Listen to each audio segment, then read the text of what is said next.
열병식 이후에도 북한은 축제 분위기가 계속 이어지고 있습니다. 어젯밤에는 북한을 대표하는 걸그룹 총출동했다고 하는데요. 북한 내부 분위기 안찬일 소장님과 함께 자세히 알아보겠습니다. 안녕하세요. 안녕하십니까. 예, 자 열병식 때문에 이제 연일 방송에 출연하셔서 설명을 해주시고 있는데 북한은 이걸 축제 분위기로 계속 이어가려고 하는 모양이죠. 이 걸그룹들이 다 나섰네요. 그렇죠. 뭐 이게 잔치에 말하자면 풍악이 없으면 안 되니까 최고의 그 예술단 모란봉악단과 총봉악단을 총동원했고, 근데 그 참가자들도 또 격을 따로 떠가지고 그 최고 김정은 시대 대표 악단에는 류인산과 이런 최용의 김영남이 갔고, 또 저런 총봉악단에는 뭐 박봉주 총리나 베트남, 라오스 이런 또 대표들이 감으로써 좀 격을 달리두는 그런 모습을 보여주었습니다. 그게 어떤 의미예요? 이분들이 이렇게 나와서 노래도 하고 춤도 추고 하면은 이 인민들이 상당히 우리나라가 지금 이제 많이 좋아지고 있구나 이런 기대감을 갖게 되고 흥에 겨워하고 이런 겁니까? 그렇죠. 이제 아무래도 이 모란봉 악단은 원래는 이제 은하수 관현 악단이 김정은 시대를 대표하는 악단이었는데 그 이제 장성택이 만들다 보니까 은하수 관현 악단을 해체해버리고 모란봉 악단으로 이제 발전시켰는데, 이 모란봉 악단은 이제 체제 선전과 북한의 미래를 상징하고, 또 총봉 악단은 순수하게 어떤 음악 예술적인, 그러나 이제 총봉 악단은 지난 7월에 창단돼서 8월에 모스크바 공연을 했기 때문에 아직은 초기 단계에 있다. 그러나 저기에는 이제 김주양을 비롯해서 비교적 관록 있는 성악가들과 음악가들이 많이 포함되어 있습니다. 자, 지금 공연을 했는데 누가 더 인기가 있었다 이런 얘기들 혹시 들리는 거 없으세요? 당연히 모란봉 악단. 당연히. 이 평양의 걸그룹이고. 여기 김주양이 있는데도.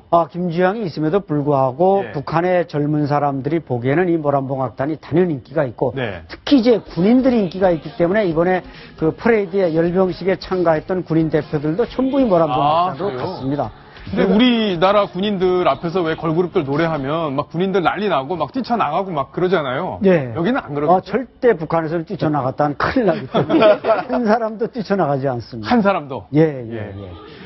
사실은 그 모란봉 악단은 어떻게 보면은 북한의 현재로서는 최고의 악단이라고 볼 수 있어요. 그러니까 최고의 기량을 가진 사람들로 구성한 악단이다. 그리고 이설주가 직접 있었던 그런 곳이잖아요. 그런데 청봉악단 같은 경우에는 이제 올해 7월에 창단이 됐고, 오히려 저기는 이설주가 나름대로 자기가 지도하기 위해서 만든 그런 악단이다. 지금 모란봉 악단은 자기 선배도 있고 최고의 사람들만 있기 때문에 자기가 가서 지도한다면 저 사람이 잘 안 들을 가능성이 있잖아요. 그런 차이가 결국은 관객들의 차이로 이어졌다, 이렇게 말씀드릴 수 있습니다.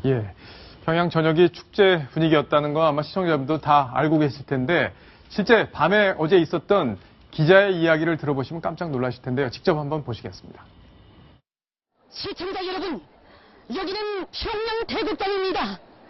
잠시 후 여기 평양 대극단 앞에서는 열병식 참가자들을 태운 자동차 행렬이 출발하게 됩니다. 지금 평양 제2대 가담 앞에서 출발한 기계와 정제들이 자켓 근로자들과 청년 학생들의 열광적인 환영을 받으며 상전거리로 들어서고 있습니다. 저도 아들을 군대 내보낸 어머니입니다. 저 꿀꿀한 군인들이 내 친자식 같아서 막 달려나가서 올싸 안아주고 싶습니다. 근데요, 제가 봐서는 저게 다 연기일까 이런 생각도 좀 들기도 하고, 정말 본인들이 실제 그렇게 생각하는 거 아닌가 이런 생각도 드는데 어떻습니까? 글쎄, 분위기상으로는 일단 일심동체가 됐습니다. 순간적으로는 말이죠. 그래서 원래 이제 퍼레이드가 오전에 다 끝나고 오후에 이제 평양시를 시가행진하는데, 이번에 이제 퍼레이드가 열병시 늦게 끝나다 보니까 결국 야간 행렬로 이어지게 됐고, 아마 평양 시민들이 낮에 동원되는 건 괜찮은데 야간에 동원됐기 때문에 거기에 대해서만 상당히 좀 불만이 있었으리라고 보고, 원래 이제 북한의 통치자들은 이 군민 일치, 인민의 아들이 군대고 이렇게 해서 이제 통치를 해왔는데, 이번에도 평양에 모인 김에 군부대 장갑차나 또 트럭을 동원해서 저렇게 시가행진함으로써 군민 일치를 이제 과시하고 있는 것입니다.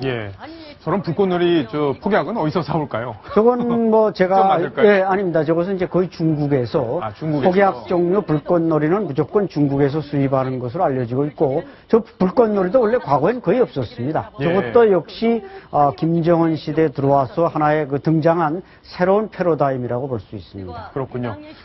화려하게 쏘긴 합니다.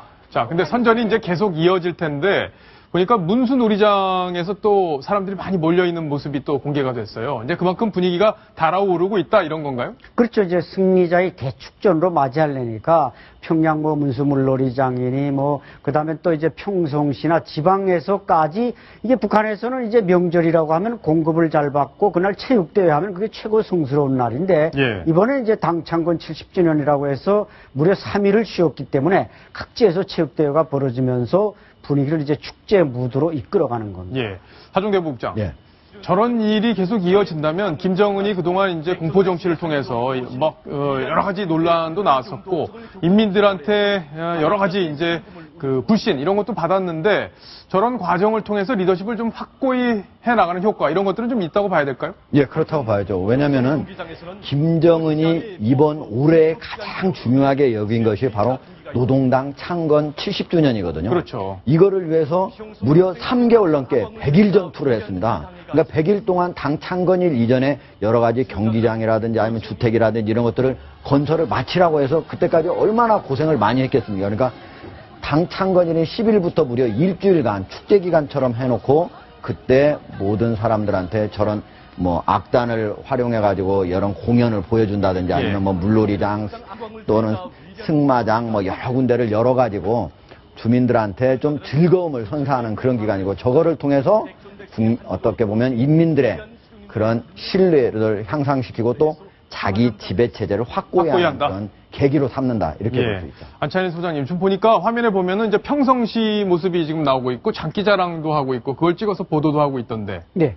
지역별로 다 저런 행사가 있나요? 아무래도 평성시는 이제 평안남도 더 소재지고 평양에서 가까우니까 비교적 저런 행사들이 좀 잘 준비됐다고 볼 수 있습니다. 그러나 뭐 지방 군단이 시단이 내려가면 저렇게 행사할 수 있는 여유가 없으니까 모여서 그냥 체육대회 볼 차고 배구하고 이 정도인데 비교적 잘 됐다 해서 평양뿐만 축제는 평양에서만 있는 게 아니라 지방에도 있다. 거기서 이제 선택된 게 바로 평성시입니다. 지금 화면에 보면은 우리가 알기로는 아이들도 먹을 게 없어서 많이 고생하고 있고 그런 식량 문제로 고민이 크다는 게 이제 저희가 전해들은 뉴스인데 저기 화면으로 봐서는 뭐 영양 상태가 크게 나빠 보이지는 않아요. 그리고 또 가끔 얼굴에 살이 통통한 어린이들도 보이고요. 네, 평성시는 이제 북한에서 중국에서 들어온 생필품이 모두 집결하는 그런 도매 장마당이 많기 때문에 아무래도 다른 지방 뭐 황해도나 뭐 해주나 사리온 이런 데보다 비교적 영양 공급이 잘 돼서 주민들이 뭐 그렇게